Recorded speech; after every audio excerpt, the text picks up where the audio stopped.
أعوذ بالله من الشيطان الرجيم بسم الله الرحمن الرحيم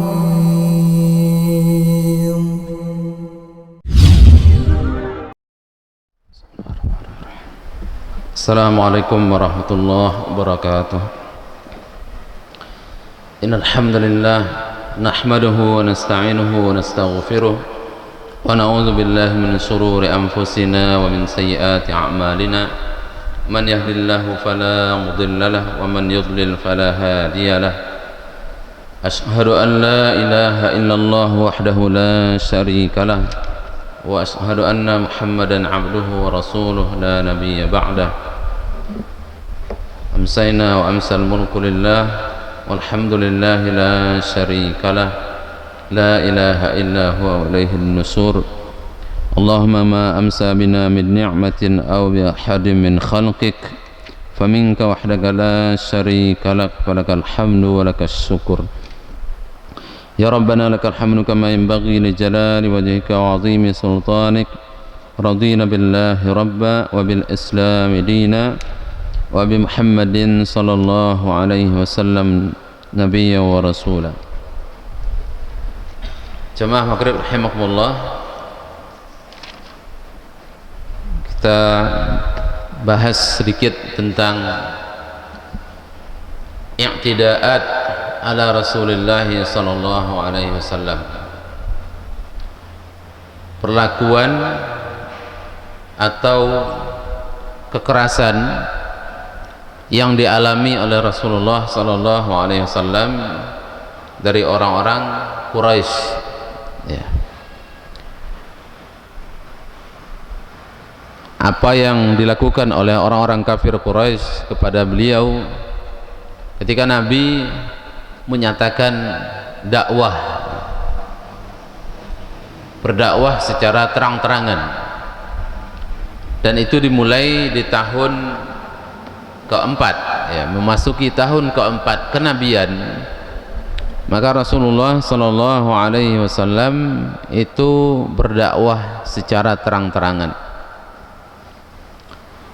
3 tahun pertama dakwah secara sembunyi-sembunyi. Orang-orang kafir Quraisy belum merasakan pengaruh yang luar biasa terhadap kekuasaan mereka, ya. Sehingga mereka belum melakukan tindakan kepada kaum muslimin. Tapi ketika dakwah itu mengganggu kekuasaan mereka, pengaruh mereka, maka mulailah mereka menyiksa kaum muslimin, terutama adalah kalangan orang-orang yang lemah, kalangan budak yang mereka tidak punya kekuatan, mereka tidak punya keluarga yang kuat yang akan melindungi mereka. Mereka juga bukan orang kaya dan mereka tidak punya pengaruh di dalam masyarakat. Rakyat rendahan, bahkan budak, seperti yang dialami oleh Bilal bin Rabah. Bagaimana Bilal diazab oleh Umayyah bin Khalaf, dibawa ke padang pasir di tengah panas terik yang luar biasa. Kemudian Sumayyah dan keluarganya, Yasir, istrinya Sumayyah, dan anaknya Ammar bin Yasir. Keluarga ini adalah keluarga yang mereka adalah hamba sahaya yang tidak punya kekuatan, sehingga mereka semua satu keluarga disiksa habis-habisan oleh orang-orang kafir Quraisy. Bahkan Abu Jahal membunuh ayah dan ibunya Ammar, ya. ayah dan ibunya Sumayyah dan Yasir dibunuh oleh Abu Jahal. Ada lagi orang-orang yang lain yang mereka tidak punya kekuatan. Zinnirah, budak perempuan, ya, dipukuli, disiksa sampai buta matanya. Termasuk juga orang-orang besar, bahkan para sahabat Abu Bakar dan yang lainnya, ada yang diikat, ya mereka dikurung, dipenjara, diikat oleh kaumnya sendiri. Dan begitu juga apa yang terjadi pada diri Rasulullah sallallahu alaihi wasallam. Ternyata Nabi juga tidak lepas dari perlakuan kasar, dari hinaan. Kalau perkataan, celaan, hinaan itu memang sudah makanan sehari-hari. Ini sampai kepada perlakuan fisik, ya. Di antaranya adalah apa yang dilakukan oleh orang yang bernama Uqbah bin Abi Mu'aid.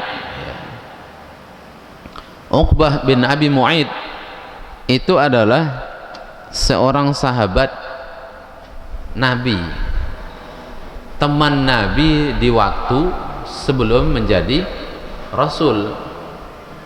Uqbah bin Abi Mu'aid itu orang yang akrab dengan Nabi, biasa berbicara dengan Nabi, bercerita, berkisah dengan Nabi, duduk bersama dengan Nabi.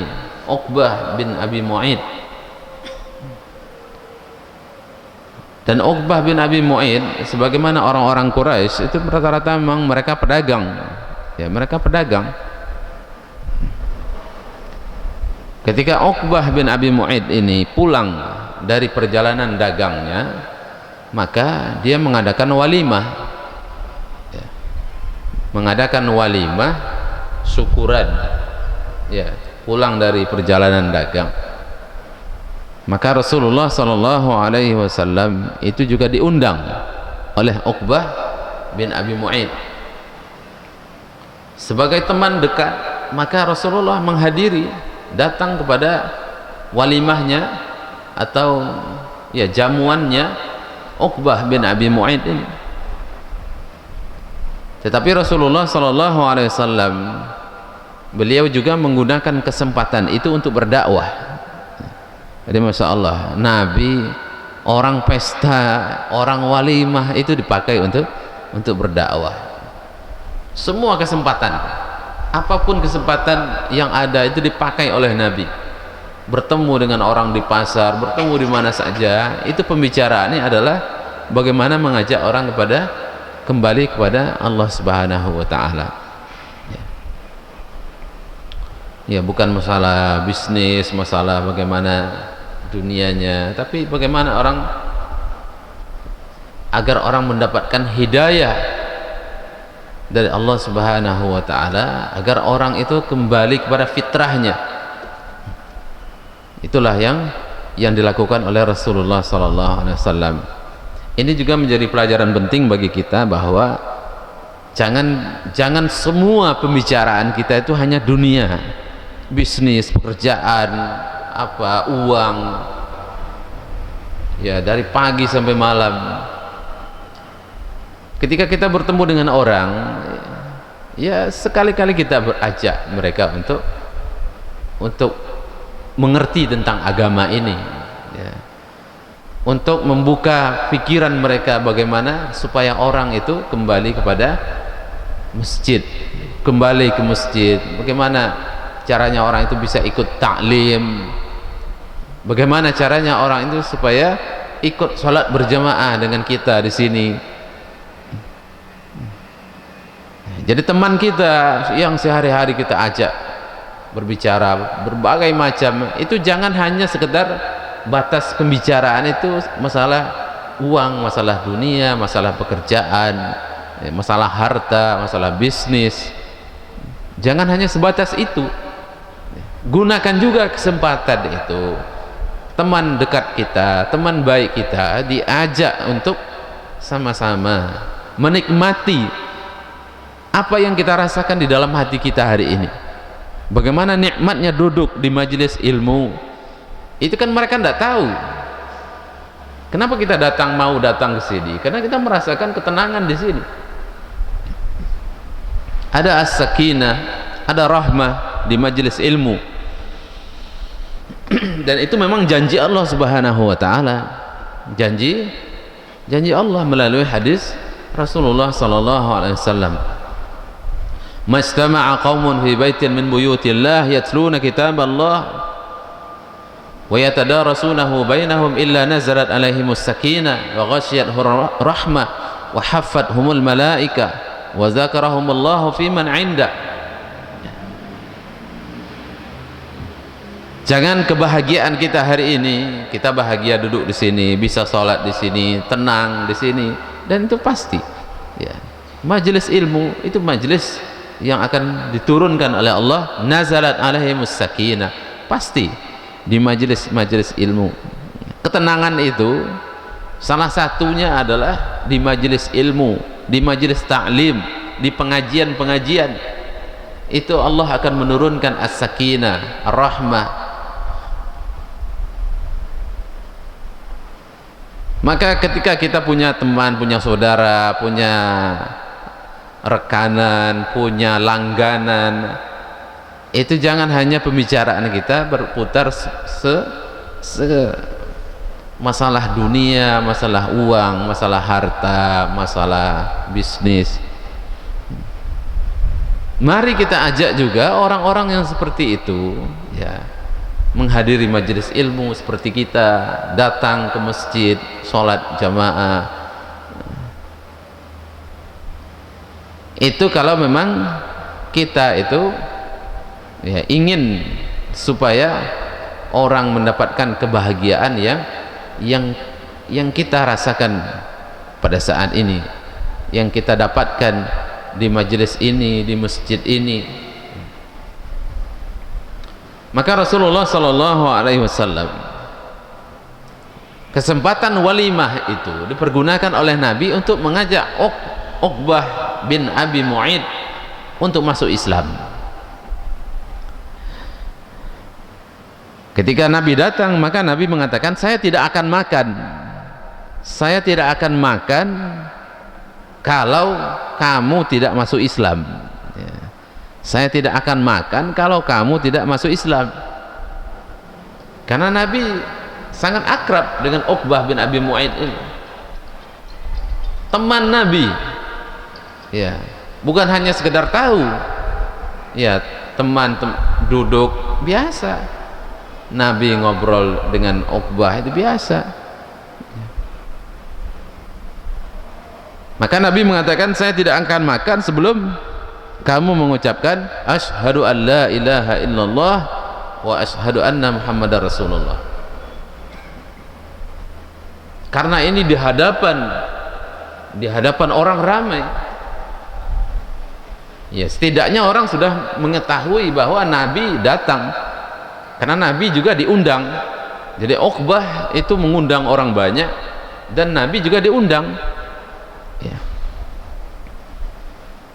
Maka melihat kondisi seperti itu, Uqbah bin Abi Mu'id mau tidak mau itu mengucapkan syahadat. Jadi asyhadu an la ilaha illallah, karena takut kalau tidak mengucapkan syahadat Nabi tidak akan makan, dan ini merupakan aib. Ya, aib besar bagi mereka. Ada orang diundang tapi tidak makan.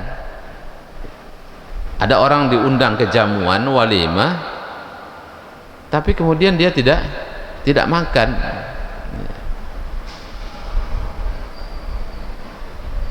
Uqbah bin Abi Mu'id mengucapkan syahadat, asyhadu an la ilaha illallah wa anna muhammadar rasulullah.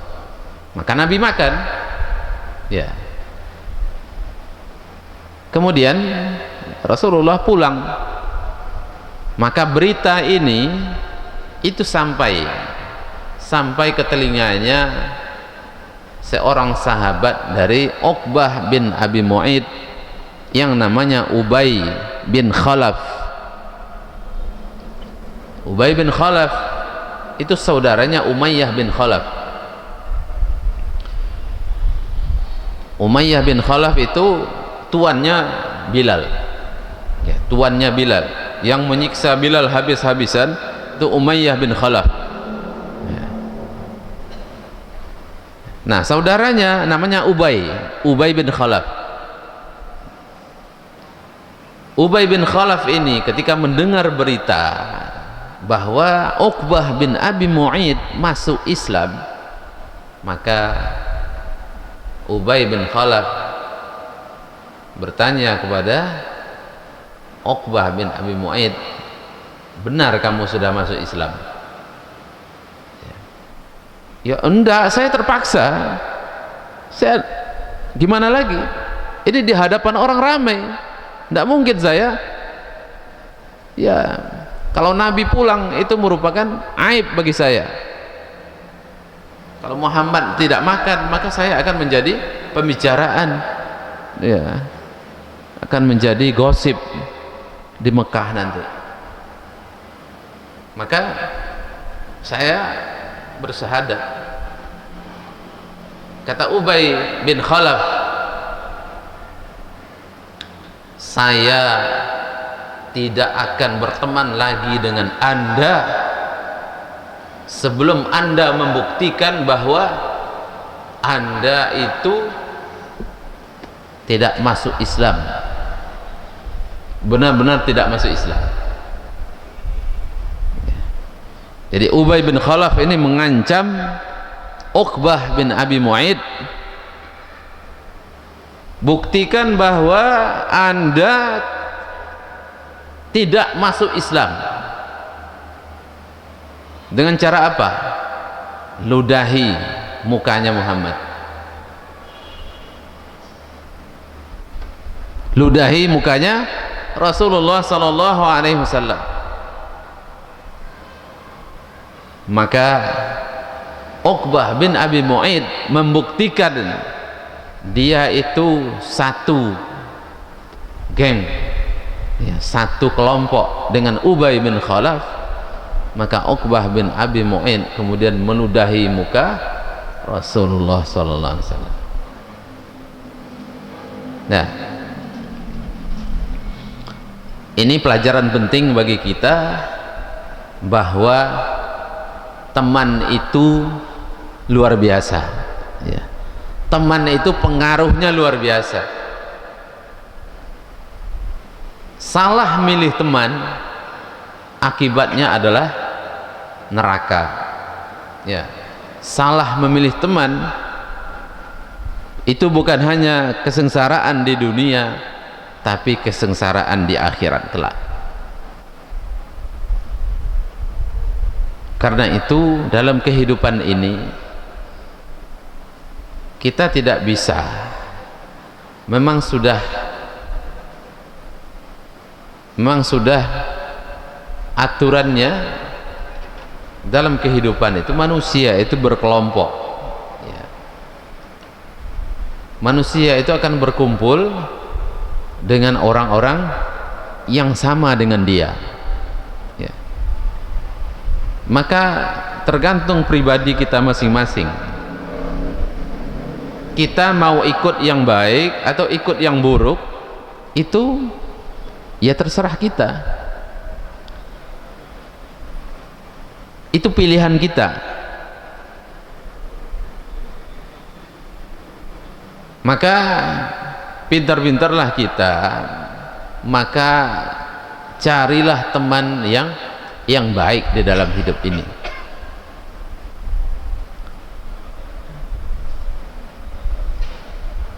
Salah satunya akibatnya itu adalah seperti yang terjadi pada Uqbah bin Abi Mu'aid.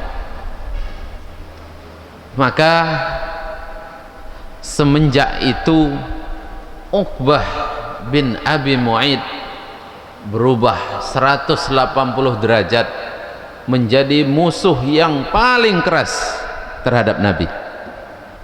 Padahal dulu akrab dengan Nabi, orang yang sangat dekat dengan Nabi, tapi gara-gara teman akhirnya menjadi orang yang sangat memusuhi Rasulullah Sallallahu Alaihi Wasallam. Maka jangan meremehkan teman, ya. Jangan asal pilih, asal berteman, jangan, ya. Bukan kita maksudnya untuk tidak menghargai orang lain, tidak. Bukan kita untuk merendahkan orang lain, tidak. Tapi karena memang teman itu menentukan posisi kita. Teman itu menentukan juga kita ini ke surga atau kita ke neraka, ya. Maka pilihlah teman-teman yang baik, teman-teman yang mengajak kita kepada kebaikan, yang mengajak kita ke ta'lim, yang mengajak kita sholat jamaah, yang mengingatkan kita ketika kita keliru, teman yang mau memberikan nasihat kepada kita. Itulah sebenarnya ya teman kita yang sejati. Adapun teman-teman yang mendorong kita untuk bermaksiat, berbuat dosa, tertawa dengan kesalahan kita dan membiarkan kita jatuh dalam kesalahan, bahkan mendorong kita untuk berbuat salah, maka teman-teman seperti itu bukanlah teman yang layak untuk diajak, ya, untuk dijadikan seorang teman. Bahkan di dalam Al-Quran Allah mengatakan ketika orang-orang kafir itu mereka tidak mendapatkan syafaat apa-apa. Ketika orang beriman itu dikeluarkan oleh Allah Subhanahu wa ta'ala dari neraka. Ini ceritanya adalah orang beriman yang bermaksiat itu mereka ya akan dibersihkan dulu di neraka oleh Allah Subhanahu wa ta'ala. Maka salah satu yang dapat memberikan syafaat kepada kita besok adalah teman yang soleh, teman yang baik, teman yang baik. Teman yang baik itu akan mencari kita nanti di surga, ya. Mencari kita di surga. Jadi orang-orang yang baik, yang dulu satu pengajian, yang sama-sama sholat berjamaah di sini, ya, itu kalau tidak ketemu di surga itu saling mencari nanti, dicari si fulan mana, kok tidak ada ya di surga, ya. Keliling-keliling surga tidak ketemu temannya, ya, kemana teman saya, ya. Maka dikasih tahu oleh Allah Subhanahu wa ta'ala, temanmu di neraka, ya. Temanmu di neraka. Lalu dia minta izin kepada Allah untuk mengeluarkan temannya dari neraka, ya. Dicari di neraka, ketemu, dikeluarkan, ya. Bayangkan segitunya teman yang baik. Maka di saat itulah orang-orang kafir mengatakan, fama lana min syafi'in wala sadiqin hamim. Fama lana min syafi'in, kami tidak punya orang yang akan memberikan syafaat, ya. Karena orang kafir itu anaknya kafir, bapaknya kafir, orang tuanya kafir, temannya juga kafir. Tidak ada yang bisa memberikan pertolongan, syafaat. Ketika dia melihat orang beriman ini, orang beriman yang bermaksiat ini dikeluarkan oleh Allah dari neraka, padahal orang beriman ini juga tidak punya anak yang soleh, anaknya tidak bisa menolong dia, bapaknya tidak bisa menolong dia, keluarganya tidak bisa menolong dia, dia bukan juga mujahid, ibadahnya juga kurang. Ternyata apa? Ternyata wala sadiqin hamim. Dan orang kafir itu mengatakan, kami tidak punya teman yang akrab, teman akrab yang baik maksudnya. Maka ayat itu bercerita bahwa teman yang baik di dunia ini itu bukan hanya sampai di dunia. Teman kita yang baik di dunia, Masya Allah, perhatian kepada kita, kita dibantu, kita ditolong, kita diingatkan, kita selalu dibimbing oleh dia.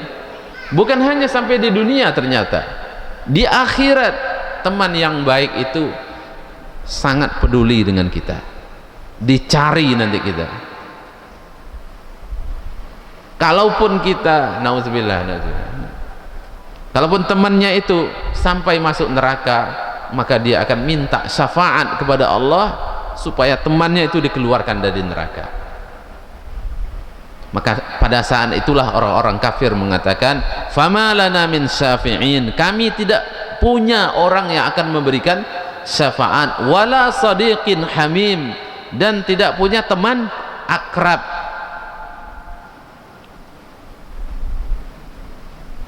Maka hati-hati milih teman. Pilihlah teman yang saleh, karena nanti dia akan memberikan syafaat kepada kita. Maka Uqbah bin Abi Mu'aid ini jadi orang baik, orang yang bersahabat dengan Nabi, berubah menjadi orang yang paling keras menentang Nabi. Muka Nabi diludahi. Uqbah bin Abi Mu'aid juga orangnya, ketika Nabi sholat di Ka'bah, kemudian orang-orang mengatakan, siapa yang berani meletakkan bekas perut onta, ya, perut onta, isi perut onta yang sudah busuk itu kemudian diletakkan di atas pundaknya Nabi ketika Nabi sujud. Orang di majelis, ya, majelisnya orang-orang kafir, mereka mengatakan, siapa yang berani? Uqbah bin Abi Mu'aid yang berani. Kemudian Uqbah meletakkan, ya, kotoran itu di atas pundak Nabi, di atas lehernya Nabi ketika beliau sujud. Dan Nabi SAW tidak mengangkat kepalanya sampai datang Fatimah radhiyallahu anha membersihkan. Padahal dulu sahabat, orang dekat dengan Nabi. Uqbah bin Abi Mu'aid juga yang menginjak kepala Nabi ketika Nabi sujud, sehingga kata Rasulullah, hampir saja mata saya ini rasanya mau keluar, diinjak. Nabi sujud pun diinjak kepalanya oleh Uqbah bin Abi Mu'aid. Itu bahayanya berteman dengan orang jahat. Bahkan Uqbah bin Abi Mu'aid yang mencekik Nabi dengan selendangnya, kemudian Nabi ketika sholat berdiri dicekik dengan lehernya oleh Uqbah bin Abi Mu'aid, sehingga Rasulullah hampir saya mati. Nabi mengatakan hampir saya meninggal. Kemudian datanglah Abu Bakar menyelamatkan Rasulullah SAW. Uqbah bin Abi Mu'aid itu pengaruhnya teman yang luar biasa. Maka pantas kemudian Rasulullah SAW ketika perang Badar, Uqbah bin Abi Mu'aid itu tertawan, menjadi tawanan kaum muslimin. Kemudian Rasulullah memberikan tebusan kepada tawanan perang pada waktu itu kecuali Uqbah bin Abi Mu'ayt. Tidak dimaafkan oleh Nabi karena ini penjahat perang, ini orang yang paling keras permusuhannya terhadap Islam, orang yang benar-benar kalau bisa membunuh Nabi dibunuh sama Uqbah bin Abi Mu'ayt. Kemudian Uqbah bin Abi Mu'ayt mengatakan, ya Rasulullah, dulu kita kan sahabat.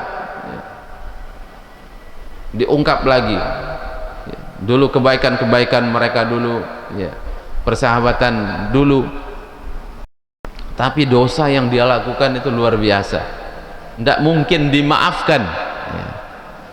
Maka akhirnya Rasulullah SAW itu menyuruh para sahabat untuk memotong kepala Uqbah. Orang ini memang layak dieksekusi, ya, tidak dimaafkan. Itulah Uqbah bin Abi Mu'ayt. Itu gara-garanya adalah gara-gara berteman dengan orang jahat.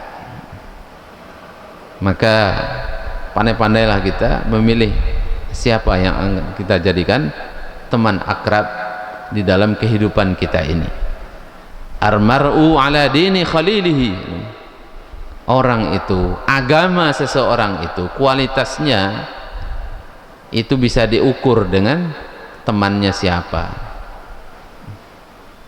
teman akrabnya siapa. Kalau teman akrabnya baik, insya Allah agamanya baik. Tapi kalau dia berteman dengan orang-orang yang jahat, maka agamanya juga tidak akan baik. Jamaah maghrib rahimakumullah, mudah-mudahan kisah pendek ini menjadi pelajaran bagi kita, dan semoga kita diberikan oleh Allah Subhanahu wa taala teman-teman yang baik, teman-teman yang saleh, yang mengingatkan kita ketika salah, yang mengajak kita untuk berbuat baik, yang selalu memberikan manfaat bagi kita untuk kehidupan dunia kita dan kehidupan akhirat kita. Subhanakallahumma bihamdika asyhadu an la ilaha illa anta astaghfiruka wa atubu ilaik. Assalamualaikum warahmatullahi wabarakatuh.